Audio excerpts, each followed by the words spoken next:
The morning I watched a deputy sheriff staple a court order to my neighbor's brand new front gate, I had to set my coffee down because my hands were shaking too hard to hold the mug steady.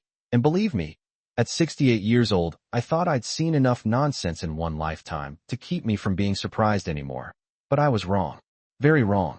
My name is Eleanor Whitaker, and I've lived in the same little cedar-sided cottage outside Cedar Glen, Ohio, for 42 years. My late husband Daniel and I bought this place when Jimmy Carter was still in office, back when we had more optimism than money and thought a tiny house with a leaking porch roof and 2 acres of stubborn oak trees looked like paradise. Turns out we were right. We raised our son here, buried a golden retriever in the back garden, planted tomatoes every summer, fought over paint colors in the kitchen, and eventually grew old in a place that became stitched into every part of our lives. Daniel passed 6 winters ago, and these days it's mostly just me, my garden, my front porch swing, and a routine quiet enough I can hear birds landing on the fence. I liked it that way. I really did. Then one April afternoon, a black luxury SUV rolled onto the vacant parcel next door, and out stepped a woman named Vanessa Sterling wearing cream-colored heels and mud she clearly had no intention of respecting. Even from a distance, she had that polished, expensive confidence some people wear like perfume. She stood with a contractor and pointed around like she was ordering furniture into place. I figured she was building on her own land and didn't think much of it at first. People buy property. They build. Life goes on. But over the next few weeks, trucks started arriving before sunrise. Cement mixers rattled my windows. Workers shouted measurements across the lot. Trees came down. A fence line appeared where I didn't remember one belonging. I told myself maybe I was misjudging distance. Age makes you second-guess your eyes sometimes. Still, every morning that fence looked a little too close to my garden beds. A little too close to Daniel's old workshop shed. A little too close to the patch of grass where my grandson used to kick soccer balls when he visited. By July, the foundation was poured, and it was massive. I mean truly massive. 3 levels of stone and steel framing rising behind my cottage like somebody dropped a luxury resort into a storybook neighborhood. I finally walked over while workers were unloading windows and asked one of the builders, nice as could be, "Honey, are you sure this line is right?" He gave me that uncomfortable smile folks use when they don't want responsibility and said, "You'd need to ask the owner, ma'am." So I did. Vanessa opened her temporary trailer office door, looked me up and down and smiled like she was humoring a confused child. I asked if she'd checked the survey because things looked awfully close to my side. She laughed. Not politely either. A sharp little laugh with teeth in it. "Mrs. Whitaker, my architect handled everything. My legal team handled everything. We're perfectly within code." I said maybe so, but I'd lived here long enough to know where my line was. She folded her arms and looked over my shoulder toward my cottage. "Well, with respect, you may be remembering wrong. These older properties tend to get fuzzy." That stung more than I expected. But I walked away. I didn't want to fight. I wanted peace. The thing about people like Vanessa, though, peace feels like permission to them. By fall, her house looked like something out of a luxury magazine. Stone pillars, a wraparound balcony, floor-to-ceiling windows, the kind of place with outdoor lanterns that cost more than my first car. And then the letters started. First one suggested my detached shed violated visual harmony with the neighborhood. Then another asking if I'd consider renovations to improve curb appeal. Then township inspections. 6 of them over 7 weeks. One for peeling paint on my porch rail. One because somebody claimed my drainage was unsafe. One because an anonymous complaint suggested my roof might be unstable. The inspector, bless him, finally looked embarrassed and muttered, "Mrs. Whitaker, off the record, somebody's being very persistent." I knew exactly who. I still kept my cool. Until one Tuesday afternoon at the mailbox, Vanessa cornered me with sunglasses pushed up on her head and a smile colder than lake water in February. She said, "Eleanor, I'll be honest. Your cottage really hurts the value of what I'm building here. Some homes elevate a neighborhood, others drag it backward." I stared at her, and she leaned in closer. "Not everyone understands the standard we're trying to create." Then she walked off like she'd said something clever. I stood there with my electric bill in one hand and a pulse pounding behind my eyes. I didn't cry. I didn't yell. I went inside, climbed up on a chair in my hall closet, and pulled down an old cedar box Daniel and I hadn't opened in years. Inside were tax receipts, family photos, our marriage certificate. And under all that, wrapped in yellowing paper, was the original land deed from 1951 when Daniel's father transferred the property. I sat at my kitchen table for nearly an hour reading every line twice, then 3 times.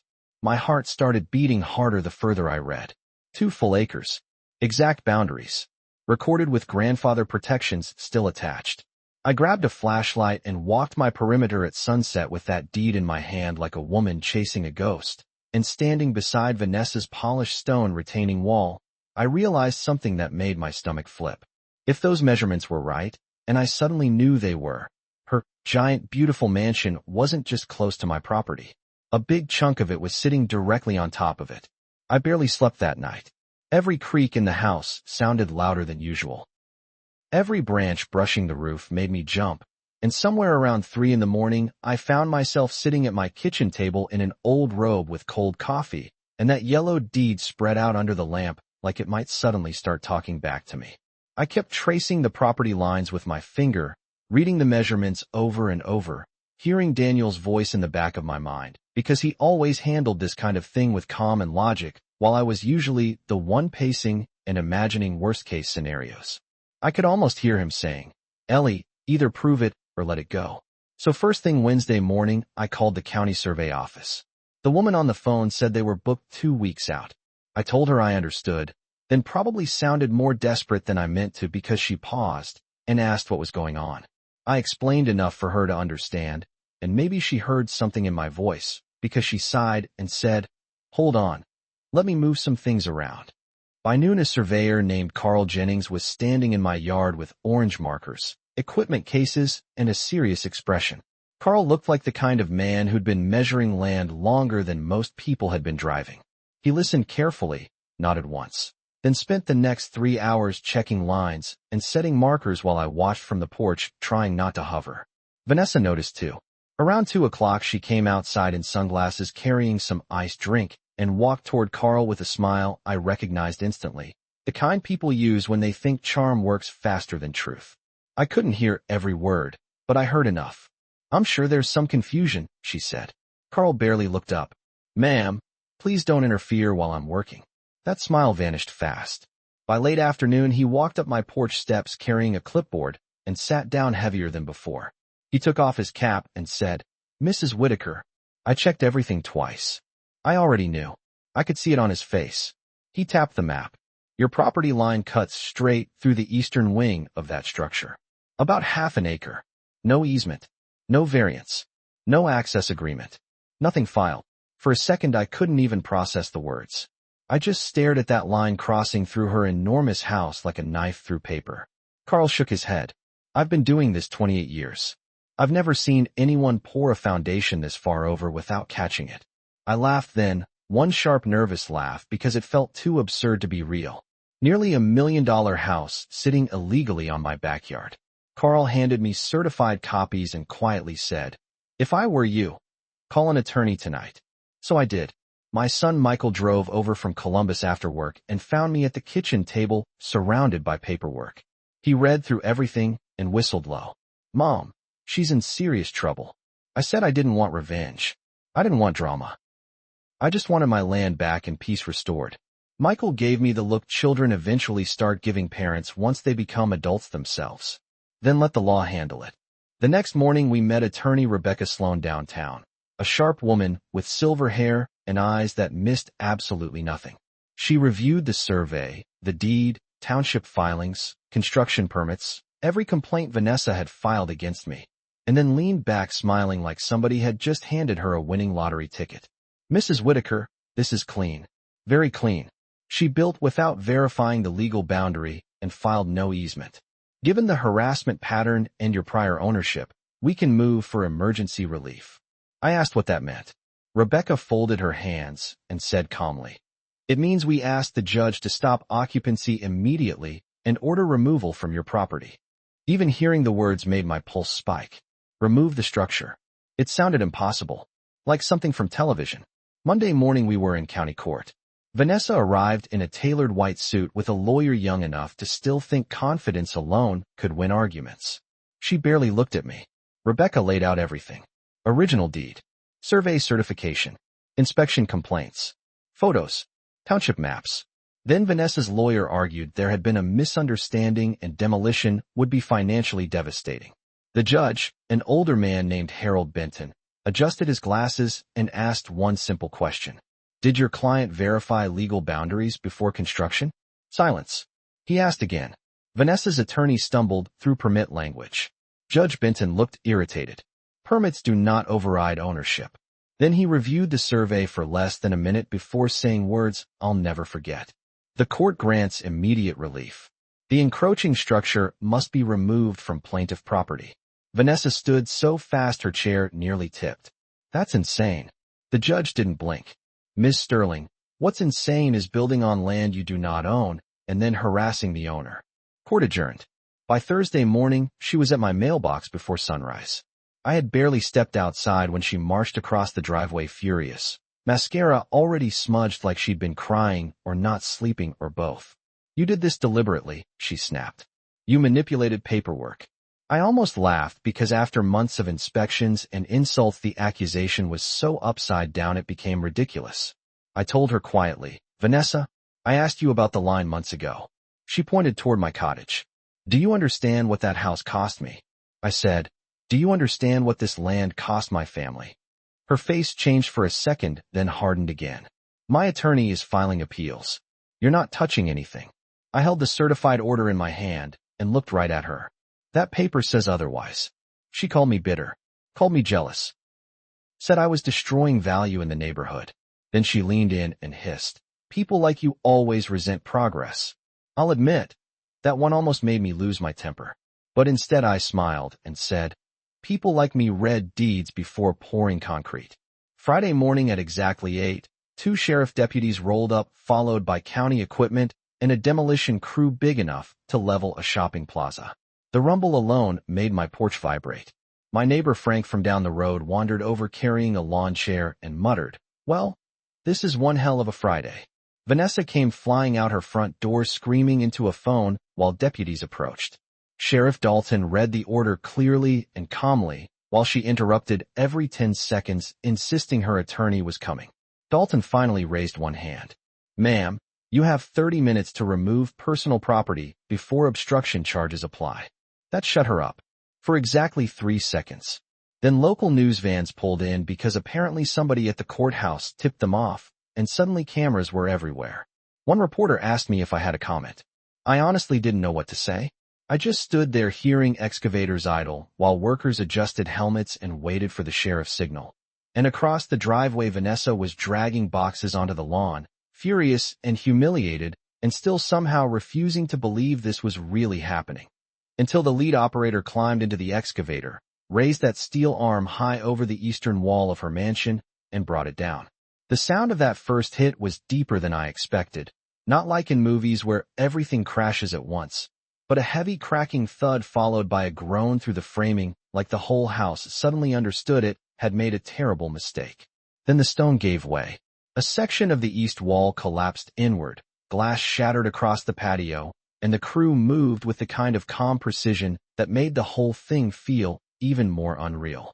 Vanessa just stood there frozen with one cardboard box in her arms, staring like her brain couldn't catch up with what her eyes were seeing. Reporters circled closer. Neighbors lined both sides of the road. Frank had somehow upgraded from one lawn chair to a thermos and snacks like he was attending a sporting event. I probably should have been celebrating, but honestly, I mostly felt tired. Deep down tired. The kind that settles into your bones after months of tension finally break loose. By noon the upper balcony was gone. By mid-afternoon the west side started coming down in chunks. Every few minutes another truck hauled debris out, and another piece disappeared. Vanessa sat in her SUV with the windows up, crying into a tissue while her attorney paced nearby, making phone calls that clearly weren't helping. At one point a reporter asked her directly, "Did you knowingly build on Mrs. Whitaker's property?" And she stared straight ahead without answering. That silence somehow said more than anything else could have. The demolition continued through the weekend. 3 full days. 48 truckloads by the end of it.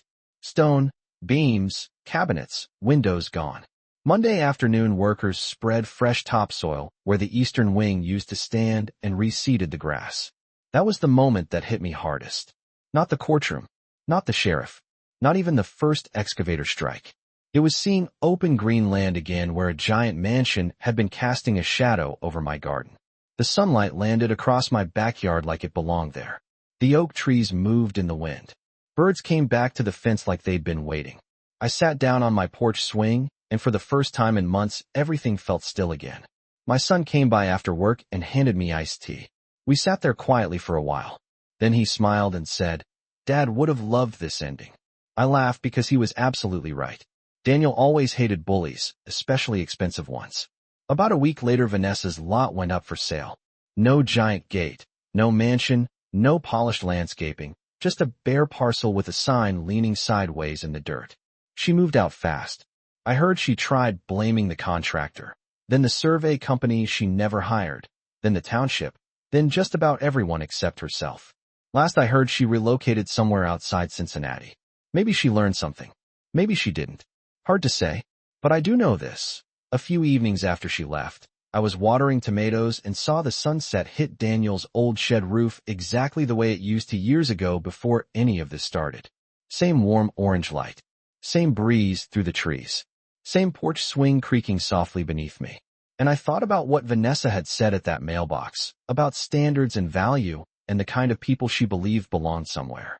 Funny thing is, she spent nearly $1 million trying to build the biggest house on the block, and still never understood what actually gave land its worth. It wasn't imported stone or balconies or square footage.